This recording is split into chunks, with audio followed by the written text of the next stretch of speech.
What's up, everyone? This is the Denning Podcast. My name is Jake Denning, and it is my goal to bring you some of the very best people in the alternative music scene and have a fun and exciting conversation. On this episode, I have Jerod Boyd, drummer for Miss May I, talk about a whole variety of topics, including how being a dad has changed his life over the last couple of years, re-recording their debut album, Apologies Are for the Weak, including some absolutely killer guest features on every single track, signing to Solid State Records, bassist Ryan Neff officially joining As I Lay Dying and killing it, and their upcoming fall headlining tour. This was a really fun and long conversation that continues to remind me of just how awesome podcasting is, and I'm super thankful you're here to check it out. If you're listening in August, you can still pre-order the re-release of Apologies before it drops at the very end of the month. Additionally, you can go out and secure your spot to their fall headlining tour, celebrating the re-release with support bands in Heart's Wake, Traitors, and all the way from Australia, Bloom. If you're brand new to the podcast, welcome. Be sure and catch up with my recent episodes with members of the Home Team, Magnolia Park, The Ghost Inside, and more. Be sure and subscribe wherever you like to podcast, whether it's Spotify, Apple, or YouTube. Additionally, dropping me a 5-star rating helps get the show in front of brand new people and helps spread the word about great music. And with that out of the way, this is my chat with Jerod Boyd of Miss May I. Enjoy. We are live and direct from your studio, man. How you doing? I'm doing good, man. Just hanging, doing my thing. Dude, what have you been up to lately? I mean, I feel like I've seen Levi doing home renovation stuff. Obviously, Neff is on the road with As I Lay Dying. You kind of keep a pretty low profile online, which is cool. Yeah, definitely. Honestly, I'm just doing my thing in my hometown. I'm being a dad, taking care of my daughter, just doing crap around the house. And then I bartend and as a side gig here when I'm at home. So, everybody sort of got their own thing that they're doing. So that's my normal day to day while I'm at home. I bartend and serve my hometown of Troy, Ohio, which I sort of take some pride in because born and raised here and, love this place. So it's pretty fun. Got all the cool regulars and everything. And a lot of people know the band, which is cool. I meet a lot of new friends and yeah, a lot of people are like, no way, man. Like you play Miss May, what are you doing here? And it was like, well, I love to be here, honestly. Like, it's just cool. And what do you think I'm doing when I'm off tour? Just sitting on my ass? Like, just different priorities. You know what I mean? Exactly. So it was like, in that way, when we all have these side gigs, it makes it a little bit better for us to tour and stuff like that, because when we tour, we can actually have fun rather than thinking we have to make money on this, as much money as possible, because we don't know when the next tour is going to be. Yeah. You know what I mean? So now it's like I have to make ends meet, and then I got to think about how much money I have to make for every month after that until tour happens. So if I don't do good on that tour, then what the heck do I do for my family at home then? You know what I mean? So it's like these side gigs make it to where when we tour, it's almost just a glorified hobby now. We just get to go out and have a good time. Definitely. It's like, cool, let's go have fun. And it makes it awesome that fans still like to show up occasionally here and there. You know what I mean? Yeah. Even though we haven't toured as much, just because our schedules are so busy. And since we're all new dads and everything like that now, we want to be sort of the guys that like, we at least want to be here for the early years of our kids' lives and not really miss a ton. So, we're asking fans obviously to be patient with us. We'll get back at it and everything like that heavily, well, not mega heavy, but much more than doing one tour a year. When the kids get a little bit older, when it's just a little bit easier and not so hands-on. Yeah. Is Troy a college town or? No, not at all. The only thing that we really have here schooling wise is we have the Hobart Welding School, which is actually really, really popular and supposed to be a really, really good welding school. Now, I'm not a welder or anything, but I see tons of guys running through, I don't know when they do their classes start or when they end or how long they're in it or anything, but you always know, especially in the bar or something like that, if a new group of guys are in Hobart, because they're all like, they always are. You could just tell they're not from here. You know what I mean? Consistent. The small town vibe type of thing. And then you're like, what's up, right? And they're like, yeah, we're going to Hobart. And it was like, okay, I thought you guys are welders. That's awesome. But it's supposed to be a very good school. How many people are in the city? Like 50,000 or? Honestly, I don't even know. I'm going to look that up real quick. Let's see. In Troy, Ohio, what is our population? Oops, clicking the wrong damn thing. All right, here we go. Troy, Ohio. It's been, I mean, the city has been growing massively. I Right. mean, we've had a new hospital being built here, tons of new restaurants been opening up, old places getting turned into, new ritzy bars and sort of like speakeasy type of things, and all that kind of stuff. Um, so it's definitely growing in population. So let's see, Troy, Ohio population. It says oh, well, this is in 2022. I don't know why it's so outdated. Oh, wait, here we go. Looks like 27,000. Okay. Yeah, that makes So sense. it's nothing crazy, but when I was young, and the rest of the band and everything, when we were all young, it was a big deal when we got like a Chipotle. Yeah. Like that was a thing. We're like, all right, we don't have to drive 25 minutes to Miller Lane to get food after school with everybody. We'd pile in and that would be an event. Yeah, my city you just know, got a second Chipotle, and it's like the biggest deal because the other one was on campus, and you have to drive up, and you get stuck on, alt right. meter parking, and it was always a risk. And yeah, Yeah, I feel that. Yeah, I mean, luckily around here isn't too bad like that. Troy's just sort of one of those places that I guess I like it a lot because it's big enough to where if you want to do something, you can, but it's small enough to where if you don't want to do anything, you can just sort of hang out at home and no one's really even going to bother you for a little bit. When I guess in comparison to like maybe LA or yeah, something like that, it's a hustle bustle lifestyle to where there's always somebody probably coming through that might be your friend that's playing at this venue. So you always have, FOMO. You're like, you don't want to miss out on anything. So I feel like it's constantly go, go, go, go, go, go, go. And with me, I can't do that. yeah. That has to be relaxing though, because you're away from the big hustle and bustle, but you're also less present online. Does that make it more easily accessible to be plugged in with your family and friends, or? Yeah, I mean, um, I don't know. Honestly, the social media thing, I enjoy. The only time that I really enjoy it is really for band stuff and family stuff, just to show like some personal things, like, hey, I'm still here and I exist. But I Yeah, really don't like to see when people revolve their life around it, because I feel like it really makes a false sense of who what that person's life really is. Everything's always glorified online, and sometimes I don't feel like faking that, hey, everybody come and look at me, you know what I mean? And, sometimes I'm just like, hey, I'm doing my thing. I hope that you're good too, yeah, I'm just doing mine. And then when I have something to say, then, I'll say, hey guys, what's up? Here's a cool drum thing that we did, or here's some Miss May I stuff that we've been doing, or here's my daughter doing something cute. But other than that, I don't like to just be on it 24/7. I just feel like there's just more things for me to just be present with. yeah. Because you've been on dad mode since the last tour that you guys did with Currents and whatnot. Yeah. Yeah, definitely.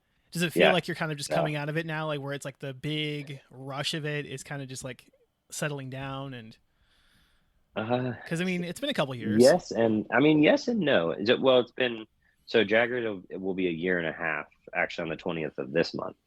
So that's really cool. Um, but yeah, I mean, obviously, when you have a newborn and everything like that, and you're a new dad or a parent or whatever, things are definitely crazy because it's completely changes your life, and in a good way. Yeah, At least I would say for me, and it gets a little crazy, but you learn to live with it. You know what I mean? And it's just sort of like, all right, I have something bigger than me to live for, I guess. You know what I mean? Like, just like, hey, I have an innocent child that doesn't know anything, that I need to teach her how to be a good person. You know what I mean? And how to, learn to live with today's world, you yeah, know? which is scary. I mean, And yeah. And, but as she's getting older, things just turn like quote unquote crazy in different ways. You know what I mean? Like now she's starting to talk a little bit and, starting to do this and that. And so it's just little things where it's like, oh, cool. Now we're on this trip. Like, let's see what this is like. But in the beginning, it's just pretty much like, oh my gosh, I have to keep this child alive, Yeah. you know, and I don't know anything about this, or like, you know, sometimes you lose friends a little. I mean, I guess not really lose friends, but it's sort of out of sight, out of mind. You know, you're so busy with this new lifestyle, and everyone, maybe the single parents and things like that, or single parents, not single parents, just the single people that with no kids, um, you know, they can do whatever they want. So, you know, you can say, hey, come on over here. And you might be used to going over to your buddies every day and drinking a beer, smoking a joint or something like that. But now you're going over to your buddies maybe once every 2 weeks, you know, and that's the only time you get. And it's like, God, or then it turns into maybe you don't really chat with them at all until you see them in passing. You know what I mean? Um, so sometimes things like that you got to get used to a little bit. But it's just like that new step, and it's like, all right, cool. There's just other priorities now rather than just get old and I guess to have a blast all the time. I don't know. Sometimes I got to put fun on the back burner so I Yeah. can, you know, take care of the things that I need to take care of. Yeah. You know, especially. I can imagine every Go ahead. decision is like that much more magnified since you had a kid. It's like everything with the band is like that much higher. Like you can't take any big, massive risks or, you know. Yeah, I mean, you definitely feel like you got to sort of hit bullseyes all the time. So, you know, we're doing our best and everything like that. I mean, we're definitely excited to get back to touring and jamming and doing all that kind of stuff and playing shows for everybody, Yeah, especially with the absolutely. 15-year re-release and everything like that. And being able to play Apologies in full will be really fun. Yeah, because you just played a show recently, Sonic Temple, if that's correct. Yeah, that was our last show that we did. Yeah, that was May 16th. Yeah, how was that for you guys? Just getting back in the kind of groove of things and, you Oh know. man, that was cool. That was super special too, because we uh, Sonic Temple and most festivals normally don't have the same band 2 times in a row, or 2 years in a row, I should say. And we got to play Sonic Temple 2 years in a row, which was really, really cool. Um, and it was my birthday, which was cool. Ooh. So that was just a bonus to be like, hey, what are you doing for your birthday? And I was like, I'm playing a rock and roll show. And I was like, that's fun. Festival, I should say, not rock and roll festival. But so it was cool. It was really awesome. I mean, the fans were super sweet. We did a signing at Dixon Flannel. You know that company? Yeah, they're just getting Yeah, we plugged in did with it. the scene. Yeah, nice. Yeah, they're awesome. They're really, really, really great guys. But yeah, we did a signing there, so we got to meet a bunch of the fans after we played, and it was just cool to be able to like sort of connect with a lot of people that didn't even know us, or maybe that was their first time seeing us, which is crazy to us because we're like, we've been around for 15 years. How is it possible that you just heard us? But heck yeah, like Yeah. that's awesome. I'm glad that you're a big fan. You have a lot to catch up on, like you know. So that was really cool just to be there and do that.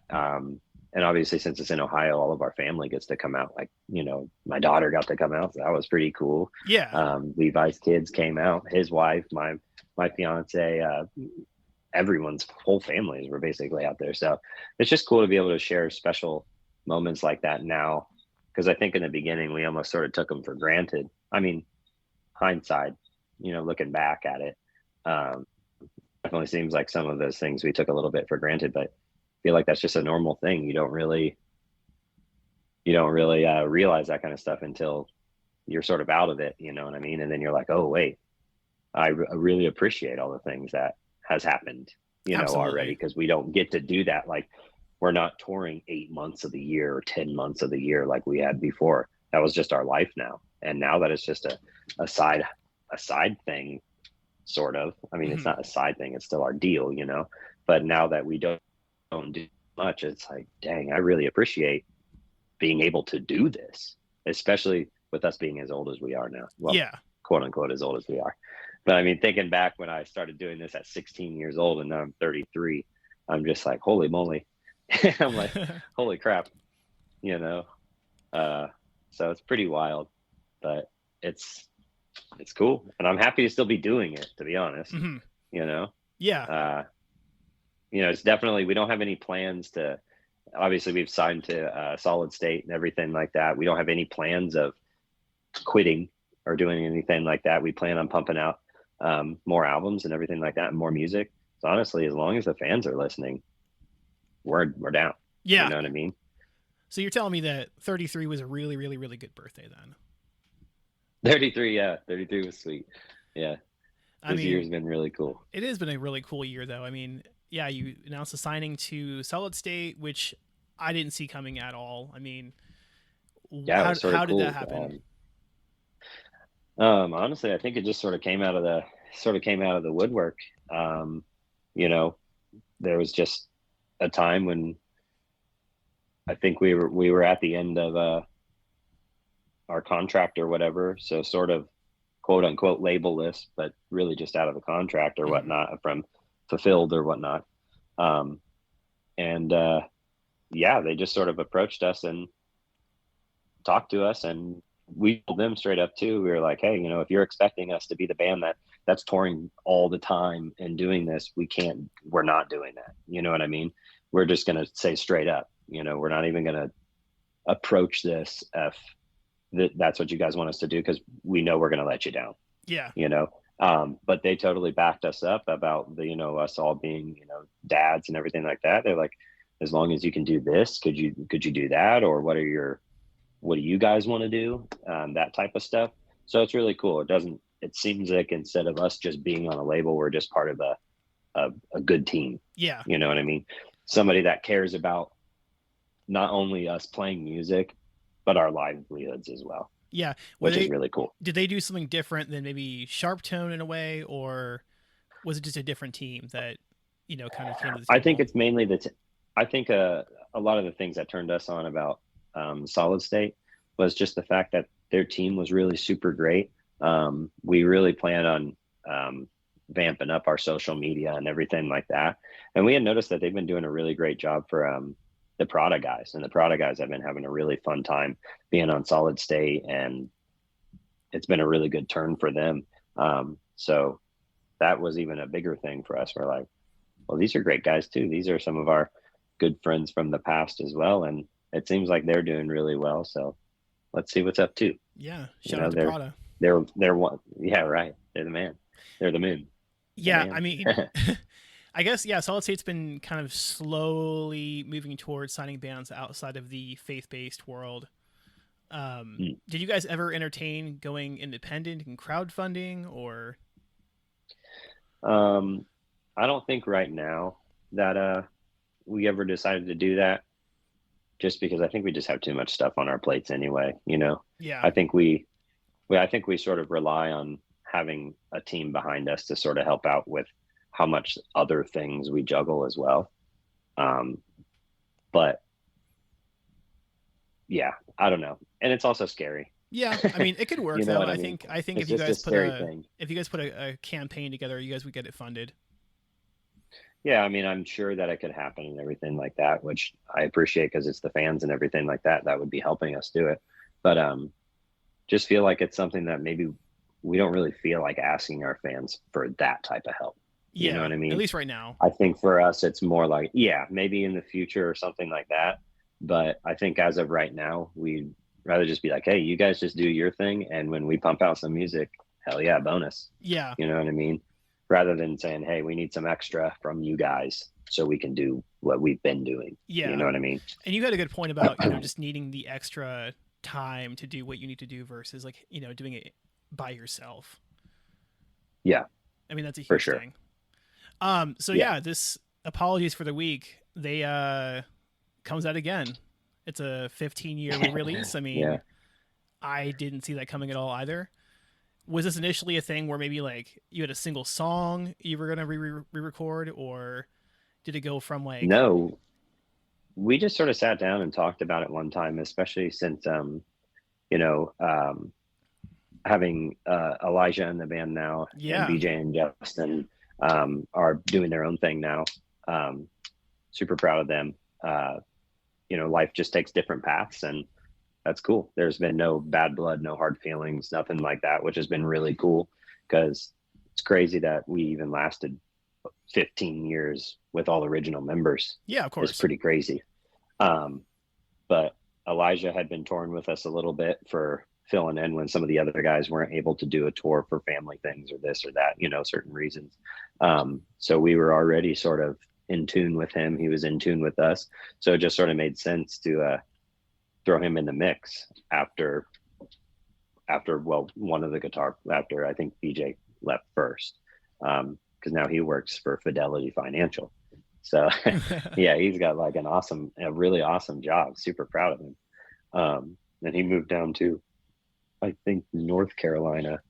So that's cool.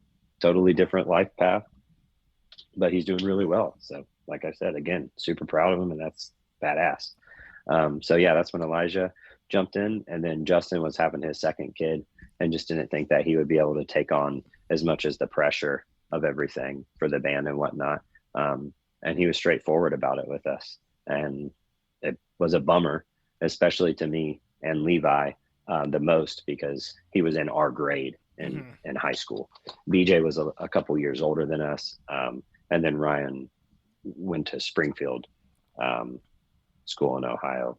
And he was older too, but we took him from a band when we were a local band way back in the day. You know what I mean? And that's sort of how he got in the band and had been in it forever. But anyway, yeah. So with the Apologies thing, having Elijah in it and the other guys gone, we sort of just sat down and talked, and we're like, it is 15 years old.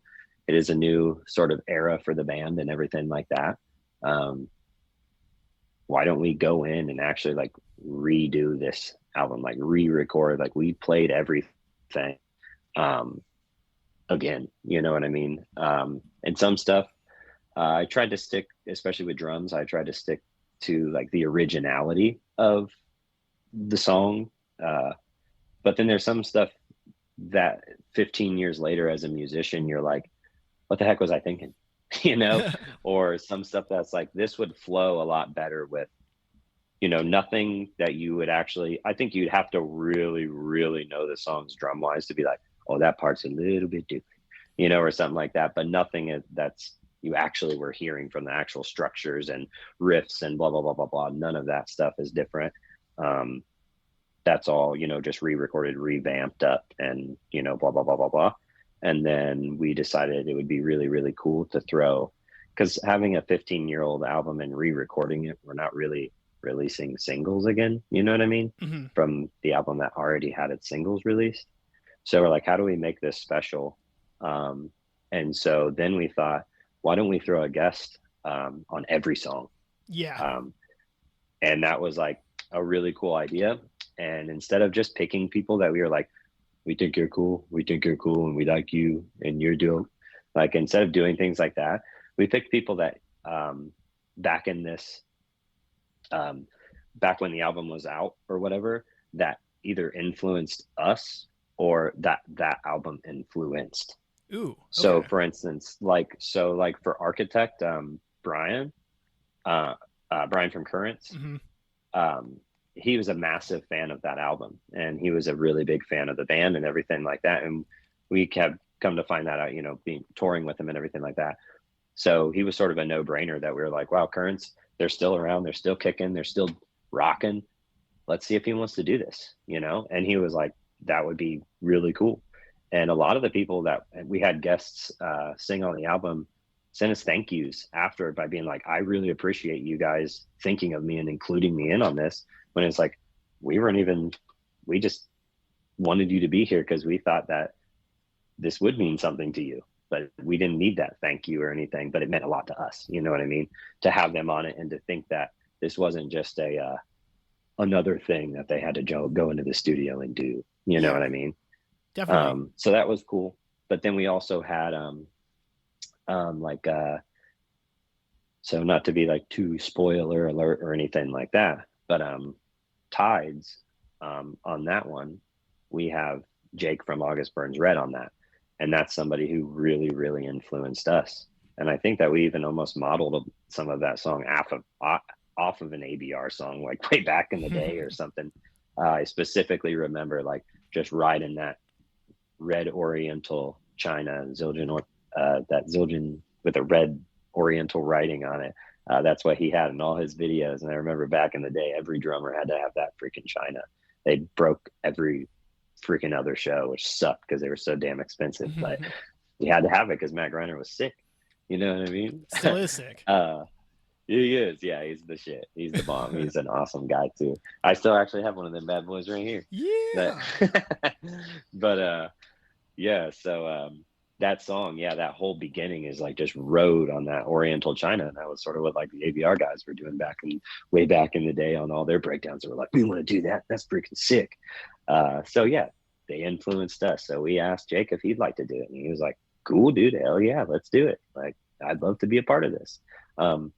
So yeah, but not to give any other spoilers or anything like that. But that's sort of where we were going at with all of the guests and everything like that, rather than just trying to be like, this guy's freaking really huge in a huge band, let's get him, or anything like that. It's like, we just like this person because they either influenced us in the past or we know that they appreciated us. Yeah, I mean, and someone like Jake, he doesn't do a lot of guest features, so like the fact that he's jumped on this one, it's like that's a big deal. Yeah, I'm stoked on that. Yeah, it was cool.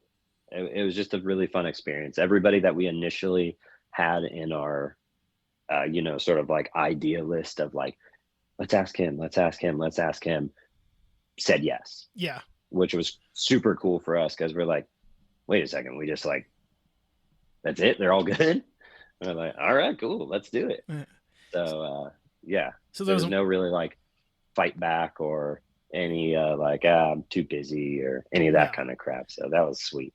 Well, there wasn't like one more person that you had reached out to that just couldn't do it for some reason or another, or No, not really. We had a crazy idea to maybe put Ryan Blaney on it. He's our NASCAR buddy because he used to be in a hardcore band back in the day, and we were like, "Ooh, might be cool." But I think he was too busy to get into the studio or anything and do it. But we were like, "Oh, that would have been really dope." But that was just an initial idea. I think we just sent him a text and he was like, "Oh, I really appreciate that, and you guys rock, but I'll be too yeah. busy to be in this kind of stuff. I'm a NASCAR champion." It's still super sick though because I feel But like it has kind of like a mixtape feel with all the guests on it, and yeah, and I think it's going to be one of those things where, I personally didn't jump on the Miss May I train until At Heart, so I right, think this is not only going to make some people new fans, but also make people yeah, go back all the way to the earlier part of the catalog and appreciate that a bit more too. yeah, I definitely hope so. And it's it's the right time to be doing it. I mean, I'm sure you as a metalhead and just music in general, things are sort of cycling back around. Mm-hmm. Things are getting heavier again. There's blast beats are coming back. People are bringing back Zill bells. You know, we got all the like 2009 tricks coming back, and it's honestly sort of cool because I was like, that was my era. This is really fun. That this stuff is coming back because I was all about that stuff back then. And then we sort of just adapted throughout the years and just tried to do, what we thought was the best thing for us. And then, yeah, now here we are. Just decided to do the 15-year album deal. And I hope that everybody really digs it as much as we do. Because it was really just a fun thing for us. Yeah, We weren't really trying to be like, give us a bunch of money or any of this kind of crap. It was just like, what could we do right now to give the fans something and let them know that we're really not just sitting here on our butts. We don't have the ability, or not the ability, but we don't really have the time right now to just be like hashing out a brand new album and hastily releasing it. You know what I mean? I would rather release something that is a good nostalgic thing, especially when it's 15 years old. Like, why not? Um, I'd rather release something like that and re-record it and give it a new life or a new breath of life than just try to pump out new material just in the thoughts of thinking I have to have something new out for you to listen to like me. of course. You know what I mean? Yeah, Um, so we'd rather just sit on that and just, I guess, do our writing process, which is different than a lot of other people's, I'm sure. But it's just one of those things that by the time we go into the studio, we'll go in with a buttload of songs and roll out with 10. You know what I which is mean? great. I But, mean, yeah, which sort of it is great, but it also sometimes stinks because some of those other songs are pretty fucking sweet too.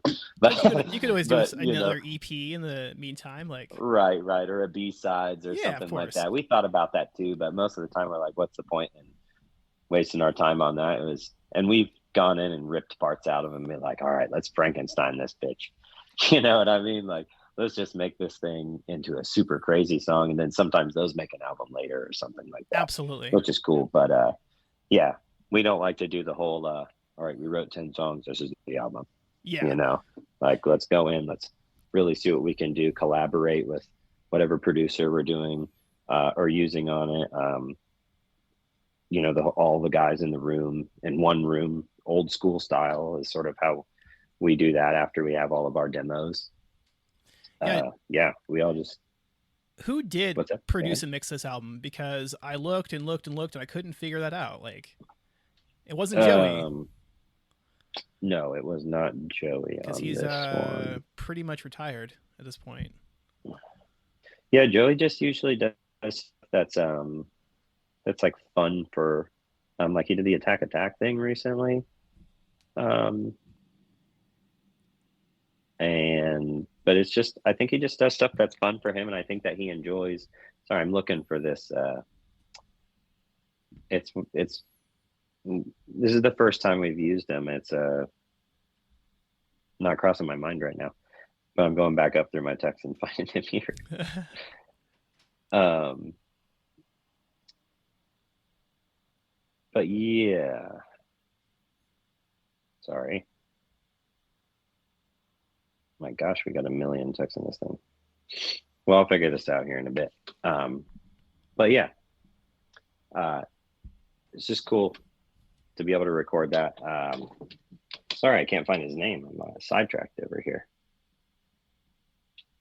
I how, should know this probably. how'd you find him though? We found him because he mixed another album, a War of Ages album that we were really into, and yeah, that's how we picked him. We just sort of dug his sound or whatnot, and then we just went from there.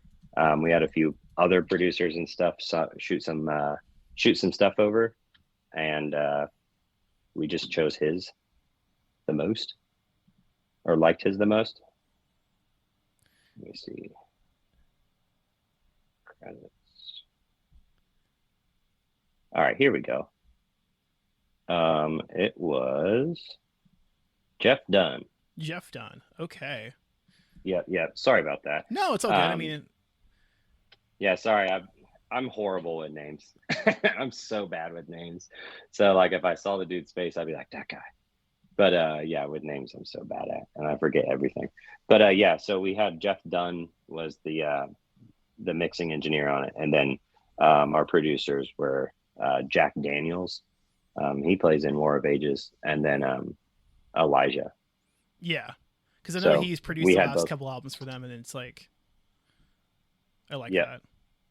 It saves Yeah. money. I Well, mean, it's on, and they have a really great studio up in Cape Girardeau, Missouri, um, and it's super great. So whenever we get to go up there, we just hang out with them, and it's just sort of like having the band's own personal studio, really. And since he's another touring guy and everything like that, we've been friends with Jack for a while.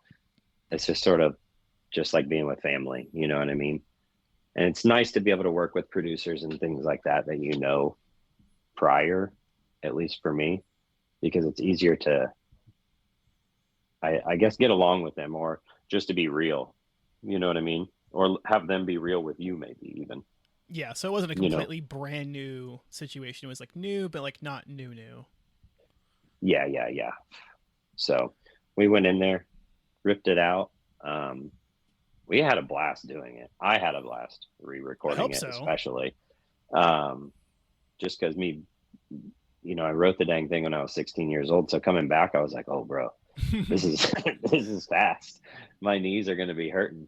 But no, it wasn't too bad. It wasn't as bad as I thought it was going to be, I guess I should say.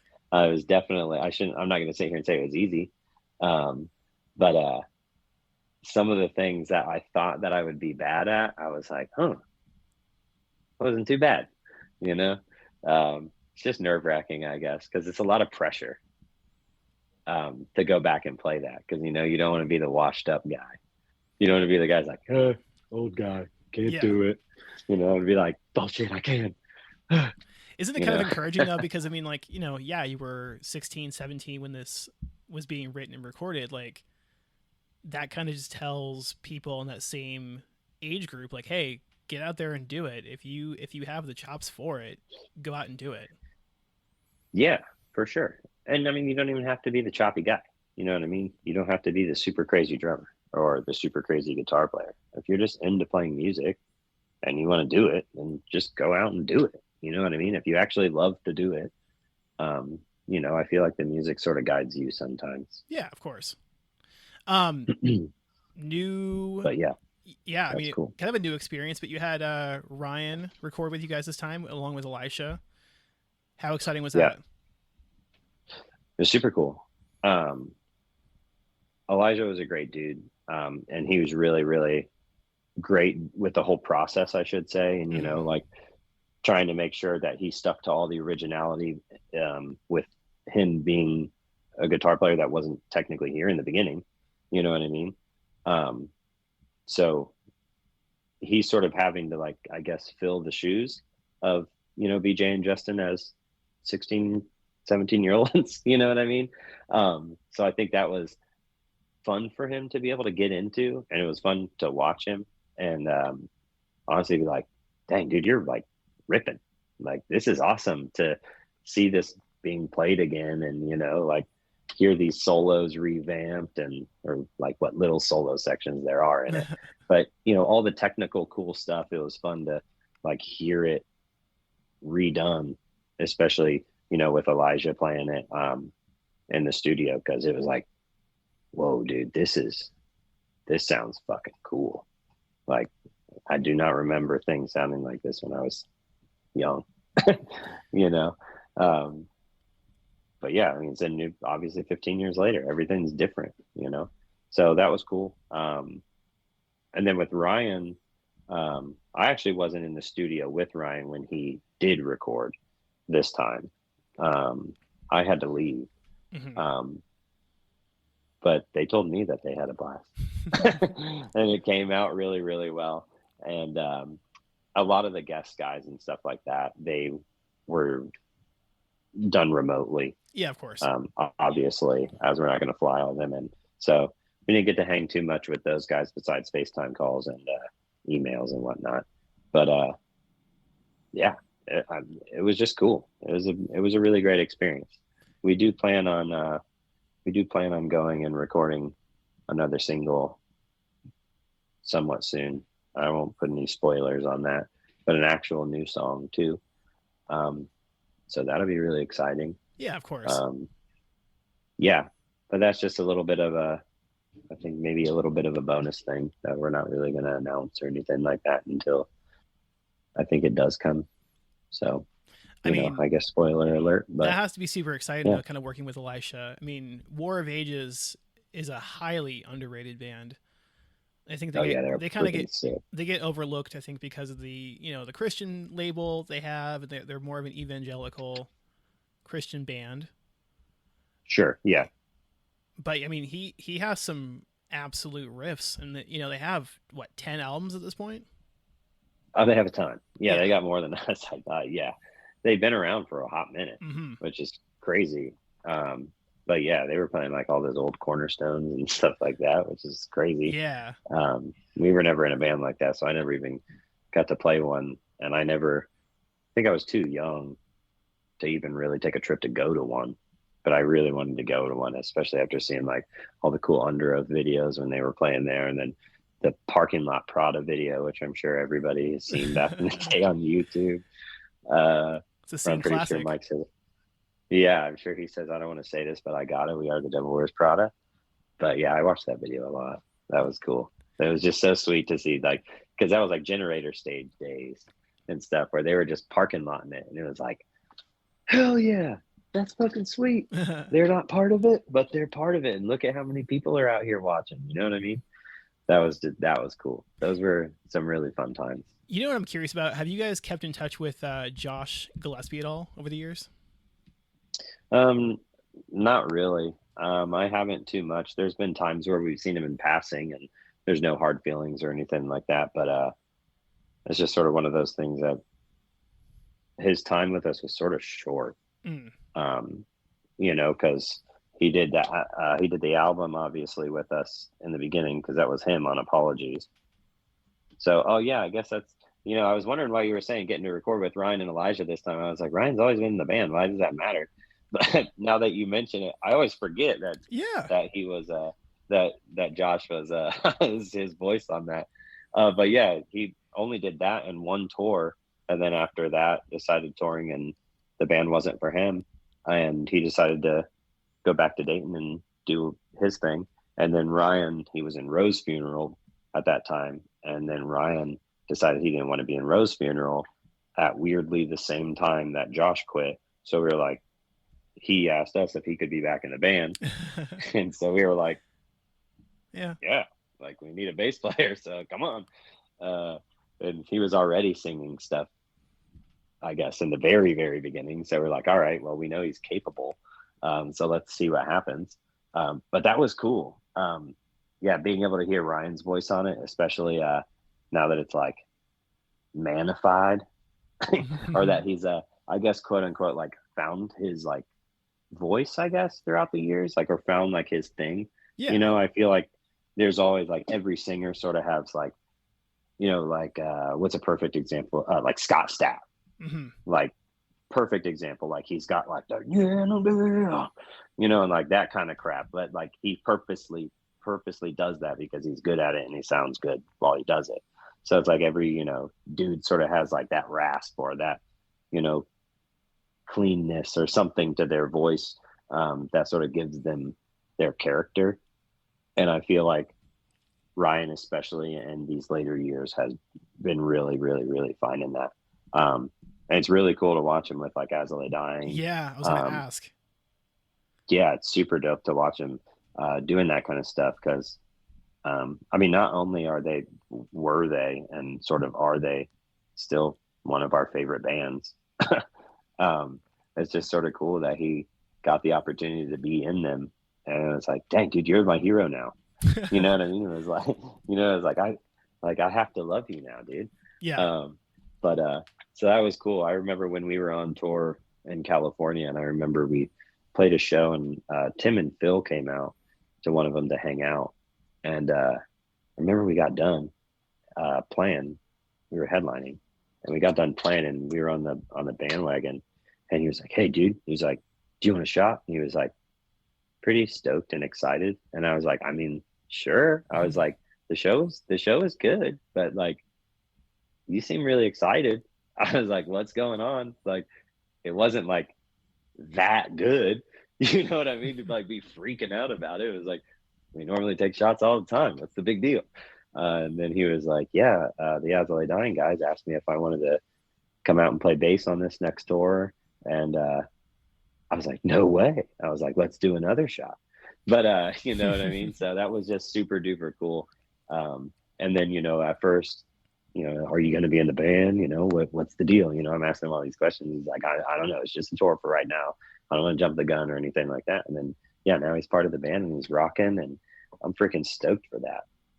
So that's really, really cool. I just saw him play like maybe a month ago. Yeah.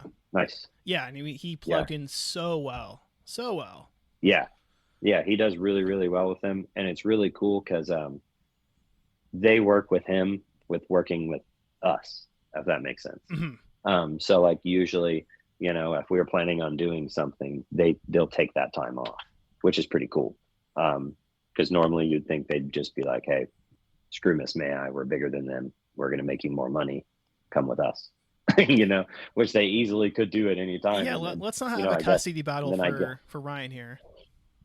Yeah, but I mean, that's something that's just realistic for sure to think about at this point and in your life. I mean, money talks and sort of bullshit walks when you get older, and it's like, hey, man, I love you guys as friends, but my friendship doesn't pay the bills, and that's sort of the crude truth when it comes down to that touring kind of stuff. And when bands leave and leave their bands to go play in other bands and this bigger band and that and that and that, they probably never really wanted to leave their friends behind or anything, but for their own livelihood and for their family, it just makes more sense.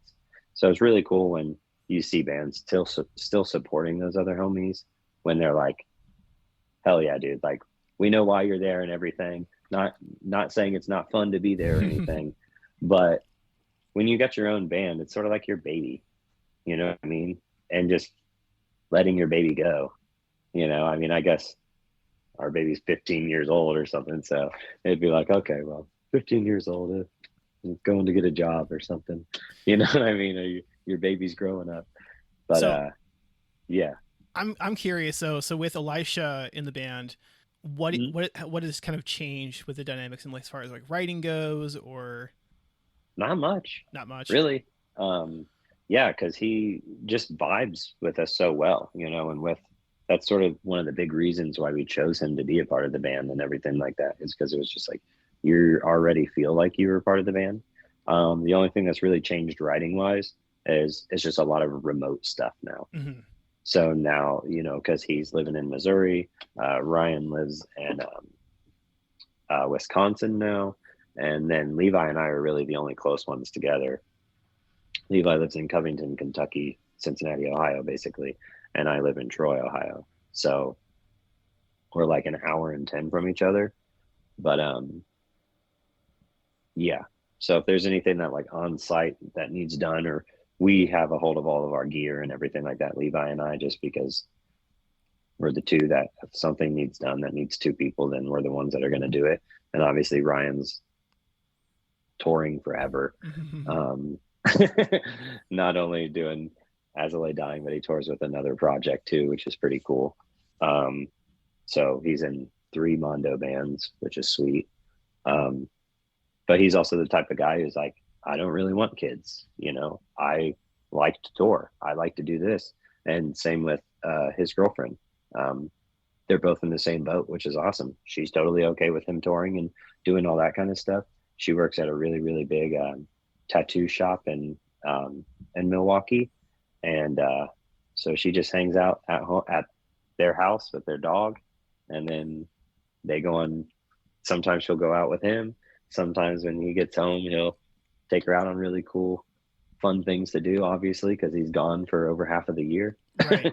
You know, so I was because I always tell him I'm like, gosh, bro, I was like, that's got to be tough to be out all the time, especially with a girlfriend. And he's like, I know. I better I can't plan anything for like a couple weeks when I get home because I really need to make sure that we're all good, you know, and everything like that. I want to make sure, and they're fine. Their relationship's great, but making sure that you know that she knows that he's not just leaving her all the time and that he loves her. So It's I'm like you're like, gone for every time he 45 weeks gets out to, of the year. yeah, and every time I'm just like, you dog. I was like, you better call your girl, you know. It's like Better make sure that she knows that you're still thinking about her. 11:30 Pacific But when he calls in. yeah, but they're awesome though. They're super cool. His girlfriend's name is Liv, and she's awesome. They're weirdly like the same person, That's funny so though. it's pretty cool. That is really Yeah, funny. it is cool because you knowing Ryan, you know his just his personality Yeah. and everything like that. So having two of those back to side by side is like, oh, what? But they work awesome. You know, it's pretty cool. So that's really great. I was wondering with like, Elisha being in the band with BJ and Justin, like, did they come in with like an idea usually, or did they kind of come in behind like a lyric idea usually, or It's always been all over the place, okay, really. We all collaborate as a band to record and write every song. Um, but it all starts with an idea from somewhere or someone, whether that's a guitar riff or a lyric idea or even a bass riff or something, you know, where Ryan is like, I had this guitar idea and we'll record it. Or if a drum beat or something, you know, something stems from somewhere. And then usually someone's like, ooh, I had this idea. This would be cool. Let's try this. And then it just pieces and pieces and pieces and pieces and pieces. And then when we have, you know, that completed demo or whatever, where we think like, ooh, this is cool, and we move on to the next idea. We just compile all those, like I was saying before, when we just have a buttload of songs that we roll into to the studio with, and then we usually spend like a couple weeks or maybe a week or two even in the studio, just listening to these songs and picking pieces out, adding bridges here and there, really just making the songs like good songs, you know. And then comes the hard part, where then you just have to just split everything down and be like, dang, I really like that song, but it doesn't make it to the album. You know, Yeah. like the big filter process, because you spend a lot of time on all of them anyways, and then eventually you find which ones you really want to fine tune. But yeah, so that's really the only thing that's changed in this writing process, and our writing process, is just the fact that it's just more remote now. Yeah. Before, we used to be able to be like, hey, let's go into the studio and do some pre-production or whatever.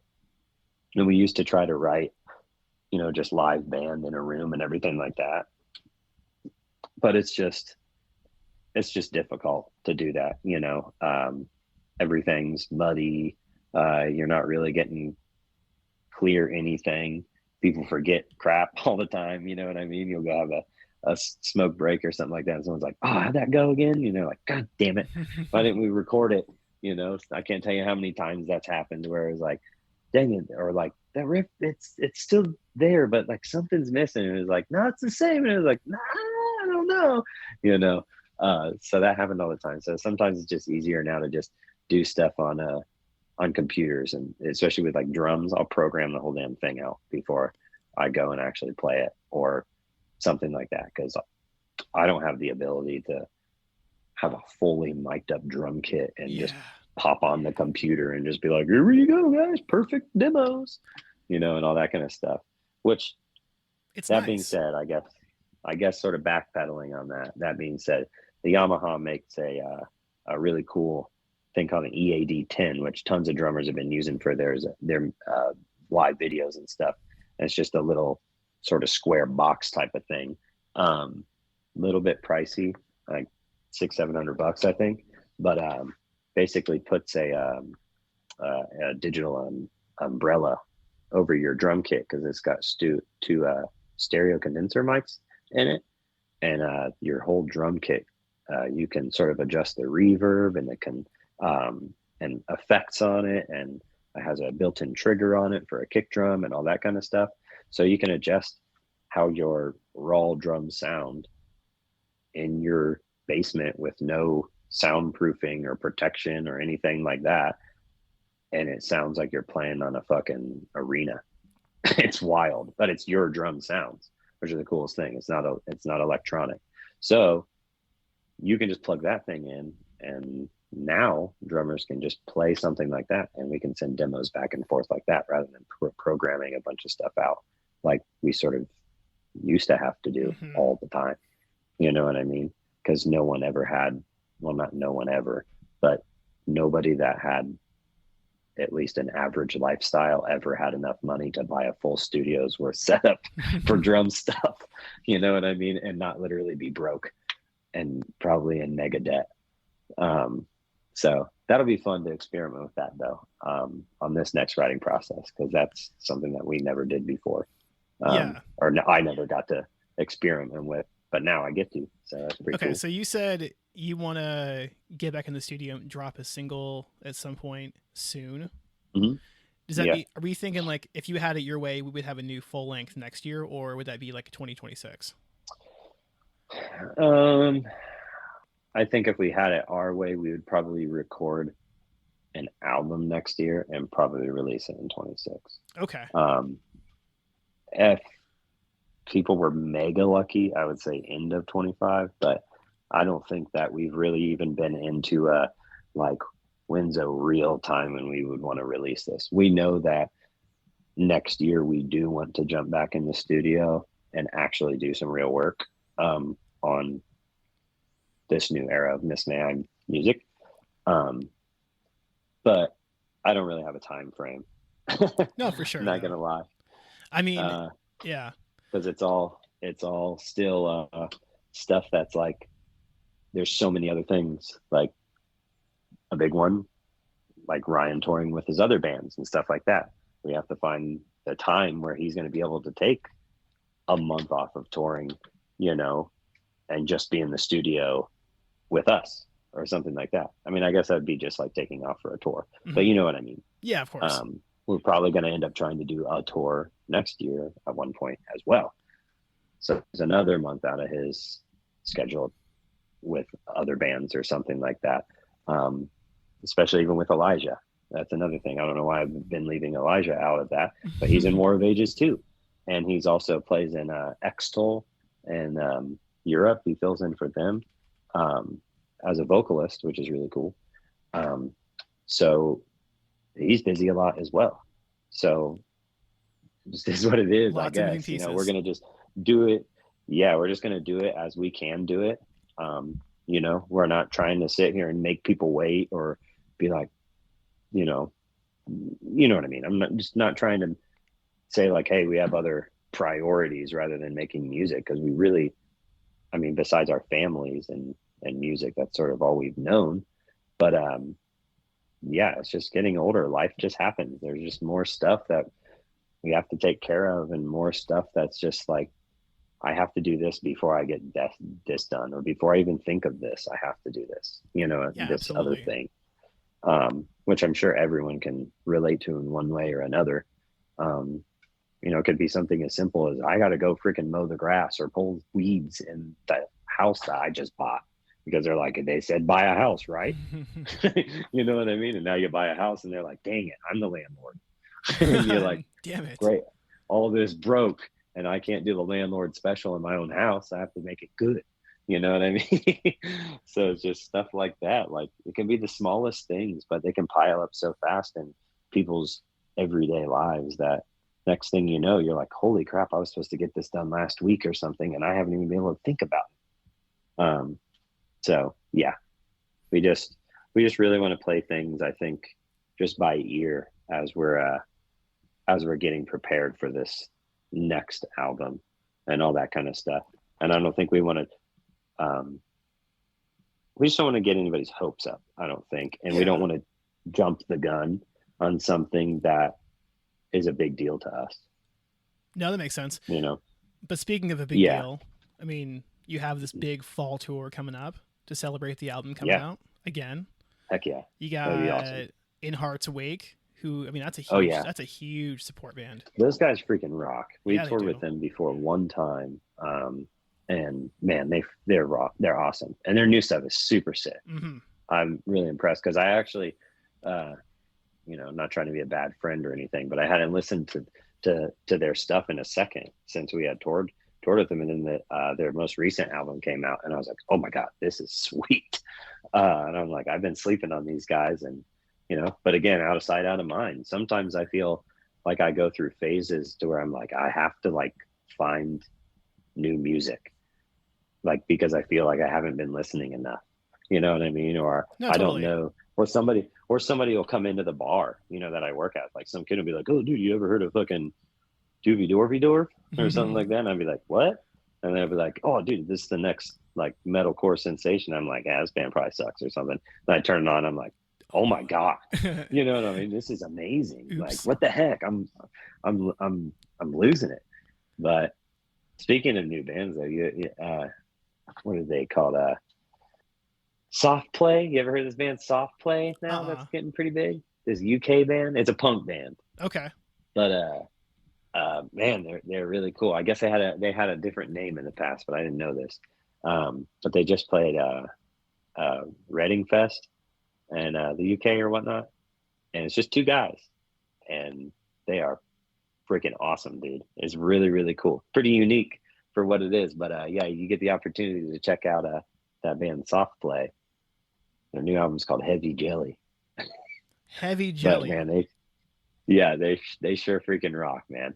It's pretty cool. But it's definitely a punk sort of thing. But it's cool, like I was saying in the beginning of the call or whatever, how things are sort of cycling back around. It's cool to see like the hardcore and punk sort of stuff, like coming back full, like the heartfelt, like really deep down, like hardcore stuff. You know what I mean? Like Yeah. terror hardcore Have you heard and of stuff like Flesh that. Water? No. Ooh. Yeah. Flesh water or Flesh fly Water. swatter? Flesh Water. Okay. Yeah, I was like, I wait, think they're opening flesh water. for Deftones at some point. I'm gonna type it in or save it in Yeah. my thing. Yeah, I go through phases because I try to do this as much as I hate Spotify and I hate everything that, that they don't do for bands and all that. Is like I still use it, which stinks. But uh, but I'm also not the one complaining to them saying give me more money or anything like that. I feel like at one point it's if you can't beat them, you got to join them. And I hope that people, I know that Aaron Gillespie's been really posting a lot of cool stuff, sort of against them and sort of being like, hey, you guys are completely wrong about how you sort of look at bands. When the guy's saying that, it's easy to make content and everything like that, and it costs close to nothing apparently to make content for bands or for whoever. And it's like, that's totally not true, because it costs us our lives and we miss our kids' games and we tour just to come back and work right away again because we have to make ends meet. That kind of stuff is like, hell yeah, dude. I'm glad that somebody like him is saying something like that, because he's been doing it for a long time and he's really influential. Yeah, Especially absolutely. Influential, I feel like, to the metal community, or whatever, hardcore, metalcore, whatever you want to do in the metal community. I feel like he's really influential.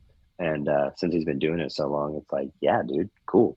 I can relate to you and you're influential to me too. So that means a lot that somebody's like, at least standing up a little bit. Now I do buy albums and everything like that when my homies' albums come out and everything like that. But for the pure sake of having, the ability to pop on a playlist or something at the bar that's classic rock and all this, and it can be mixed up and not the same monotonous thing that I've been listening to, that really helps out with it. That does help out a lot. But I would like to see them actually supporting the bands a little more that are with them, and actually making it to where music can become people's jobs again and not become just an insane struggle 24/7, because that's really what being in a band is now. It is a fucking struggle. Oh, absolutely. If you're not in a massive band, it's tough. It is freaking tough out there, even for us. There's times where we just have to deny tours just because it's like, we'll come home with no money, or we'll have to pay money to go out and do this, and we can't pay to play. Maybe in the past we could, and we could think that we're justifying it because we're making fans, but not anymore, because now we have livelihoods to take care of. You know what I mean? So now it makes more sense to us to just work our regular jobs that we have at home rather than tour, because we know we're going to be able to make money that way. So that really stinks. But it is what it is, I guess. If you love the music, which we do, then we'll continue to take the hits. You know what I mean? We'll continue to fight through it, and we'll continue to want to tour, and we'll continue to want to keep making music for the fans, because they're who have been here. They've been here for us from the beginning. So why should we give up on them? You know what I mean? Absolutely. Even when it gets hard. There's been people where they've had hard times in their life, and they'd be like, I'm so sorry, I haven't seen you guys in 5 years. This happened in my life. And I'm like, I'm glad that you're doing better, but that's fine. Like, that's totally okay. Like, we don't mind. Like, you don't say sorry. Like, congrats, thanks for coming back, and thanks for remembering, you know what I mean? But yeah, it's just a new era of music, I guess, and trying to like do it as grown adults. And I'm dads. excited. I'm excited to see this tour come around, because I feel like we're gonna have a lot more younger fans come out that have never seen you guys before. Yeah, I'm hoping so too. I'm really hoping so too. And I also think that there's going to be a lot of older fans that come out that really haven't even heard this album before. Because if we for instance, we released this album in 2009. So then if you didn't jump on the train until 2012, you may have never even listened to that album. You know what I mean? You may have never even touched Apologies. For instance, like you were like, I jumped on at Heart, and then I just went from there. There's people that have just jumped on in Shadows. You know what I mean? And it was like, oh shoot, like I didn't even know you guys had four other albums or whatever. And then we'll play something. They're like, what was that song? And it was like, that's not our first album. And they were like, that song was awesome or something. And it was like, yeah, check it out. You know what I mean? So that's pretty cool. Yeah, I mean, because Monument was that. I mean, that was your sophomore album, and you guys did. Was it the AP tour that you guys did? Yeah, we did an AP tour that was with The Ghost Inside, Amity Affliction, and I forget who opened that one. Oh no, off the top of my head, I forget that one. What There a might have been stacked tour. five on it. That tour was super duper stacked. Um, I'm trying to look it up here because I don't want to leave anybody out. Um, I remember The Ghost Inside. Let's see. This thing popped up and said middle school tours, and I looked for this. It's like gonna make me feel old. Uh,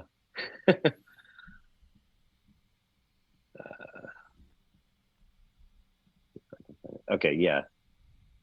Okay, yeah, that's who it was. Okay, so Miss May I, The Ghost Inside, Like Moths to Flames, The Amity Affliction, and Glass Cloud.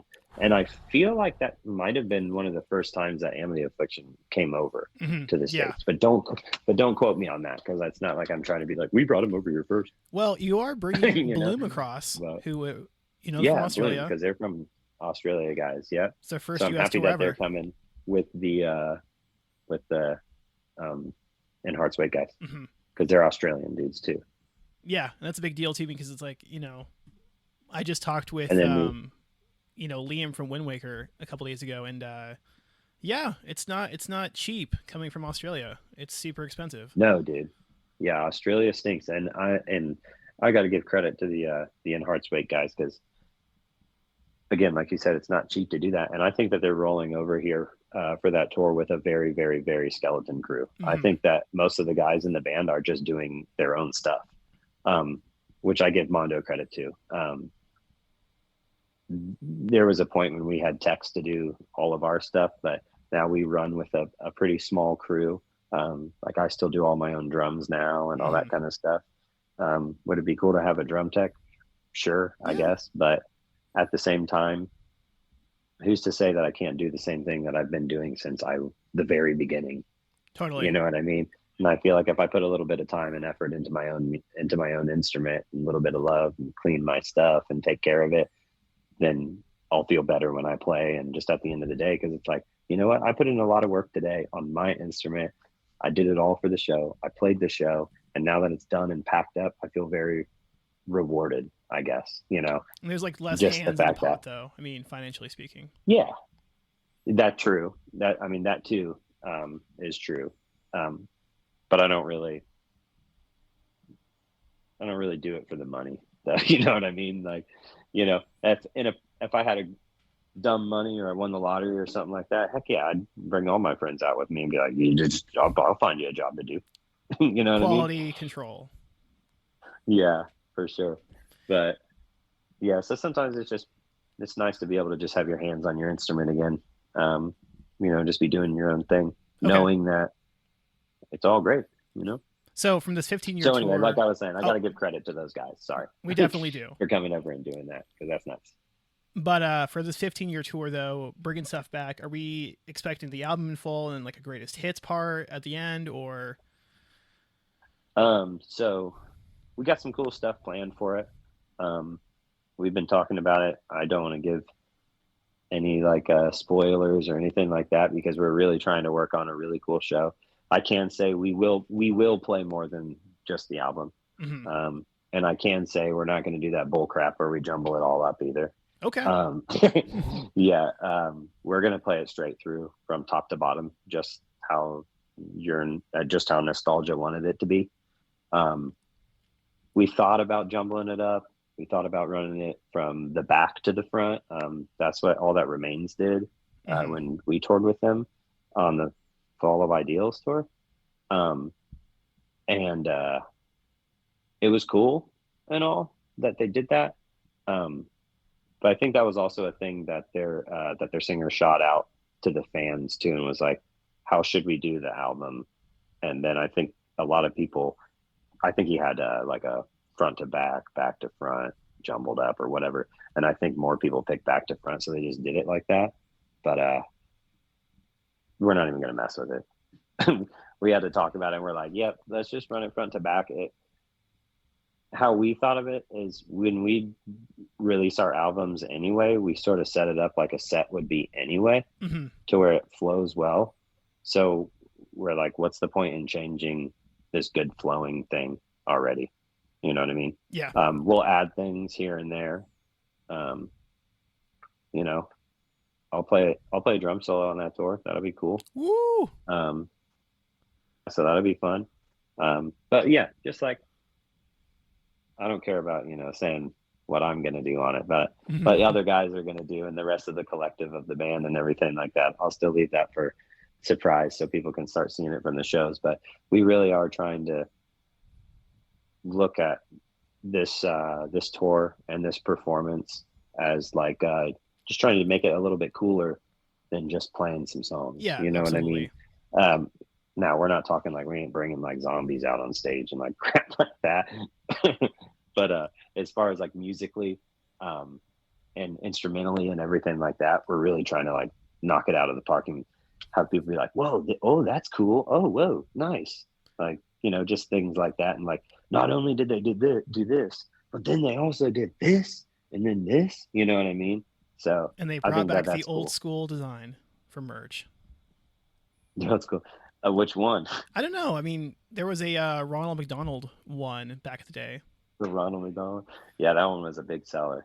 We will have actually we'll have a bunch of really cool backstock on that tour as well. Where I think we're gonna bring out a limited vinyl on that run as well, Mm. a variant for the vinyls that we have, just for like, it'd be just cool for people to be like, hey, I got this on that tour. This is the only place you could get it. That's confirmed. I think that's really, yeah, I believe so. Okay. And then I believe that we are going to also have that for this Relentless Fest that we're doing here in Covington, Kentucky. That's the last show of the tour. We just had to hold off on announcing that until recently we had to get all the ducks in the line for that one. But that one's going to be really cool. We got the guys in Born of Osiris on that one too, and a bunch of other cool, some local bands from the area. We're sort of trying to have like an all day thing going on for that. So I think that'll be really cool. And we're doing it at this place called the Madison Theater, which is a mom and pop Mm-hmm. venue still. So it's not Live Nation owned or anything like that. So it's really cool for the community around that area too. And it's cool for us just to get people involved in that venue, because the venue is awesome. I think don't quote me, I think it's like 1,000 cap or something like that. And then It's they pretty have big. another side stage room. So yeah, it's like, that'll be really cool. We'll have bands going on both stages that day, and then we'll headline it that night. And then hopefully, if they want to have us back, then hopefully we can keep doing it in the next years. Yeah.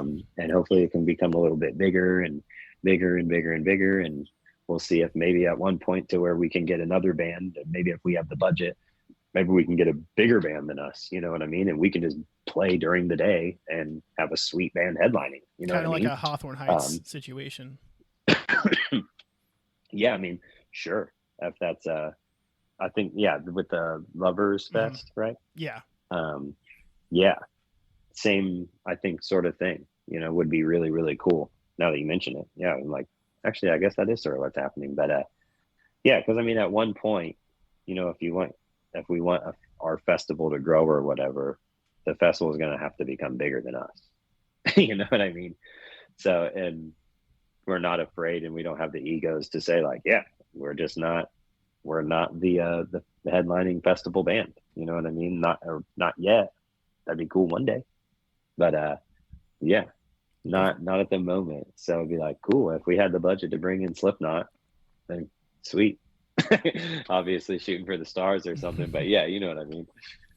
So Oh that's pretty man. cool. And then I also got Europe at the end of this year too. Woo. We're hitting a week in Europe, That's exciting. so that'll be with that's with Currents, Envisions, and I don't want to leave the last one out here. Currents, Envisions, and Resolve. Oh, and Acres. I have not listened to any of those bands or heard of them actually. Have you heard of Resolve Acres or Envisions? Yeah, Mm-mm. I haven't heard them either, but I'm going to go check them out before December. When was the last time you So hit that Europe? way, dude, we haven't hit Europe since way before COVID. We had that tour with Barry Tomorrow and August Burns Red lined up to go after COVID. Um, but again, cycling back to where I was saying touring is just expensive as hell now. It got even more expensive after COVID. And we really, really, really wanted to go over there and do that. But we reran the budget 2 years later after COVID, and it was insane. And we were like, we just can't. And it was a really big bummer because we really thought like some of the ABR guys were going to be upset at us because they really wanted us to do it. But we're like, guys, we just can't. Like, we can't just leave our families and just go over here and play for free. Like we said, like, we were like, we have to make like at least X amount more to be able to do this. And obviously the promoters don't have any money either, that just being out of COVID. So they just can't pull money out of their butts and just be like, oh, here's looks for $10,000 so you guys can pay your bills and you can come rock and roll for me. It's like, no, he's got to make money too.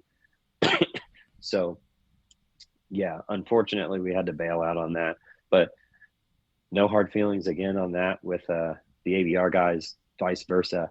And I was really happy that we didn't burn any of those bridges, especially also with the Buried Tomorrow guys. I'm glad that we had a relationship with them prior to that tour, to where we weren't feeling like, well, damn, we're never going to see these guys again.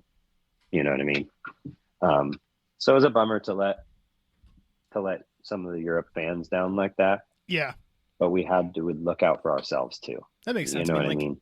I think it was like it at least 2x'd, if I'm not mistaken. Yeah, yeah, um, yeah. But this week that the week that we will be doing in December over in Europe, we do plan on playing Apologies in its entirety and doing that whole set just like we did here. That way, that those few Europe shows that we do doesn't get to miss out on that too. For sure. So if you're in Europe, get them tickets So because it's probably one of the only times that we'll ever play that album over there. yeah. So get But how are ticket sales looking for the U.S. right now? Are they're popping off pretty hard from what yeah, I I would think see? they're looking actually pretty good. We've never been that band that's like, Taylor Swift and selling out first day or anything like that. But all the ticket sales are really, really great so far. Promoters have been happy. And we've been more of the consistent selling band Mm-hmm. to where, oh, this week another 60 sold, another 80 sold this week, another 60 sold this week. You know what I mean? And there just finds like that thing where it just keeps going. And then usually day of, if it's not sold out or something, we usually have a pretty good walk up too. Absolutely. But I think that's just a metal show thing. Mm-hmm. A lot of You know bands what do I that. mean? I think there's always just people that are like, I'm just going to get a ticket at the door. Mm-hmm. You know what I mean? And honestly, paying all those stupid fees online sucks. Hate it. Yeah, that stuff is really, really, really lame. Just going to the point of like, I still buy a ton of tickets to concerts and go with my fiance or my friends or whatever. Last concert I went to was, I'm a pop nerd too, so I went to see the band Camino. They freaking rock. So I went They to see do them rock. at Bogarts, and the tickets. I'm finding like separate apps on my phone just to buy tickets to go to shows because like Ticketmaster and things like that are so freaking crazy in these prices. Mm-hmm. So I'm like having to like basically buy secondhand tickets for cheap off of special sites or apps or Seat Geek, whatever. baby. I'm using an app called Game Time. Yeah, You ever they have use that that? they have that commercial on gosh, what sport? It might be UFC, but yeah, I don't know, it's but around like I it's just got awesome. tickets for $5 for this baseball game. Like, Yeah, yeah, dude. Sometimes it's like that, but it's like it's all secondhand stuff, I think. yeah, And mm-hmm. but so like for this concert, the band Camino or whatever, I think normal tickets were like $80 after all the fees and everything like that. And I think I got, or no, it was $80 before fees. So what, like 150 a ticket or Holy something like smokes, after? dude! And this Yeah, is like so this is stupid. And then I Ohio. went, yeah, yeah, Bogarts. It was sold out too. They were ripping. Because But I had to explain um my wife like every market has like different pricing because we were gonna try and see Camino in Seattle, yeah, and it was a Monday night, so just we can't do a 5 hour back and forth overnight. right. But then they were playing in Milwaukee at the rave, and Nice. tickets were like $100, Yeah, between for two tickets together. yeah, it did. Oh, that's awesome. Yeah, Yeah. so Yeah, because the same thing, they're from Michigan, and I was gonna go see them in Michigan one time, and they do tickets were like $180 a ticket. And I was like, what the fuck is going on with this? Um, but then I'm like, oh, it's their hometown or their home whatever area. Um, they're probably slam. They're that type of band, that type of sound where it's like your hometown still supports you. Like big time. But it was like usually when you're a metal band or something like that, your hometown starts to be like, fuck those guys after a while. And then after a while, they find after they grow up a little bit more, then they're like, oh, yeah, your band's pretty cool. I used to listen to you. And you're like, you still sweet. can. Yeah, right. And they sometimes they still do, but sometimes people apologize for not knowing that I'm in the band and then somebody telling them that I'm in the band, like at the bar or something like that. And they're like, dude, I'm so sorry. I didn't know. And I'm like, what? I'm just a normal dude, brother. I'm like, I appreciate you jamming. Like, that's freaking sweet. But could I get you a drink? you know, like that kind of thing. Are you guys doing VIPs for But this yeah, tour? yep, we'll be doing VIPs for this run. We don't exactly have the like idea for what we want to do special for it. We're trying to we want to do something different and special for the VIPs and something that's not just like a hey, watch us sound check or let's have a pizza party or like something. But we're trying to make it tasteful and fun for VIPs too. That way it's not just something that they've done all the time. Like a limited And T-shirt, maybe. also maybe something like that, but like something more like personable, you know what I mean, to where we can like actually connect a little bit with the Yeah, VIPs. And I don't know if that's an activity or something, but we'll figure something out obviously before the tour runs or comes around that will be fun for everybody and something that'll make it to where the VIPs feel like they're getting that VIP experience and that it is actually different than what everyone else is going to get. That we used to do the sound checking thing, and they could watch us, and we played some songs that we didn't play live, um, which was cool and all.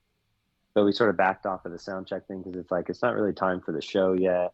It's all light in the venue. There's not really many it's just like a weird little funky show, and we'd rather do something that's more personable to them and not like us getting up here and getting sweaty and then coming down here and saying what's up and now giving a bunch of sweaty hugs and taking sweaty pictures. It was like, let's just do something fun as a group, you know what I mean?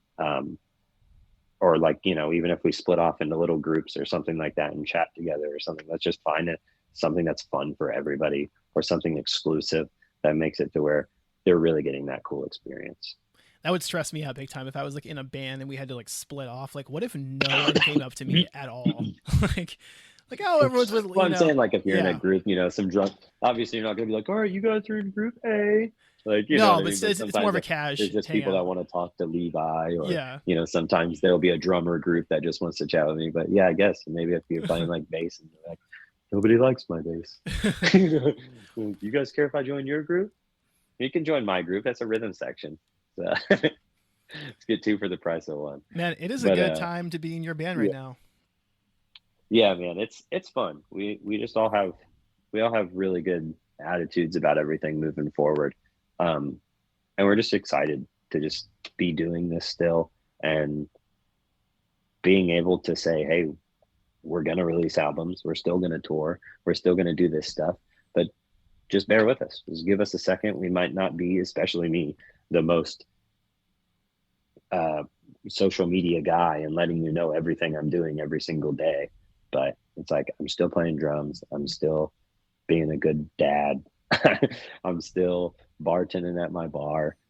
You know, I still got a smile on my face, and I'm still going to go and tour, and I'm not giving up on any of the fans or the band or anything like that. You know, we still love doing this stuff.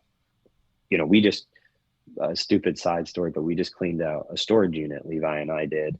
And we had one of our techs helping us.